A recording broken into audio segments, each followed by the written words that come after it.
Ikinagulat ng maraming manonood nang biglaang mawala sa noontime show ang tinaguriang kabog-gabol star na si Vice Ganda. Ayon sa ilang ulat, nakapasok pa umano ang komedyante sa programa ngayong buwan ngunit hindi na ito muling nakita sa mga sumunod na segment na lalong nagpaigting sa curiosity ng publiko. Sa mga sumunod na araw, napansin din ng mga tagahanga na bihira na ring makita sa show ang partner niyang si Ayon Perez, dahilan upang mas lalong dumami ang espekulasyon tungkol sa posibleng dahilan ng kanilang pagliban. Marami ang nagtatanong kung may kinalaman ba ito sa personal na issue o sa trabaho.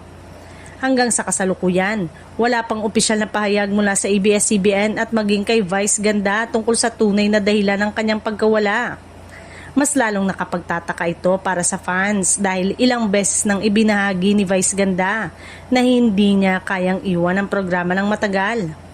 Dahil sa pananahimik ng kampo ng komedyante, sari-saring haka-haka ang kumakalat online. May ilang netizen ang nagsasabing posible umanong nag-resign na si Vice sa programa, bagay na agad namang pinagdebatehan sa social media. Samantala, may iba namang naniniwala na baka simpleng naka-vacation leave lamang ang TV host, lalo na't kilala rin siya sa pagiging hands-on sa kanyang trabaho at minsan ay nangangailangan din ng pahinga. Sa ngayon, patuloy ang paghihintay ng publiko sa isang malinaw na panayam mula kay Vice Ganda o sa network upang tuluyang malinawan ang lahat. Hanggat wala pang kumpirmasyon, mananatiling palaisipan sa marami ang tunay na dahilan ng kanyang biglaang pagkawala sa noontime show.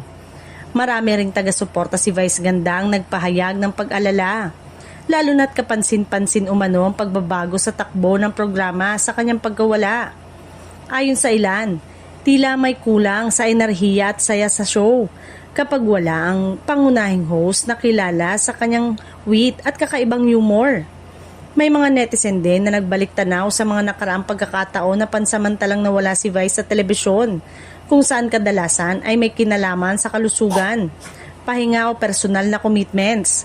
Dahil dito, umaasa ang kanyang fans na walang seryosong pinagdaraanan ng komedyante sa kasalukuyan.